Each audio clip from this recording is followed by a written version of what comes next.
ভাবতেই পারো আমি এত কেন সেজেছি, কোথাও যাব কিনা। একদমই না, জাস্ট ঢং করার জন্য সাজলাম। হ্যালো এভরিওয়ান, তো আবার চলে এসেছি। এখন হচ্ছে লাঞ্চ টাইম। তো লাঞ্চে আমি কি খাবো সেটাই তোমাদেরকে দেখাচ্ছি।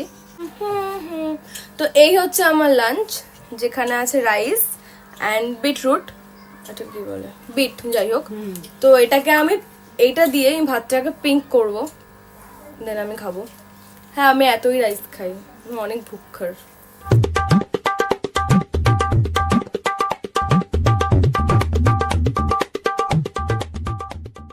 দেখো অলরেডি পিঙ্ক হয়ে গেছে, পুরো পিঙ্ক।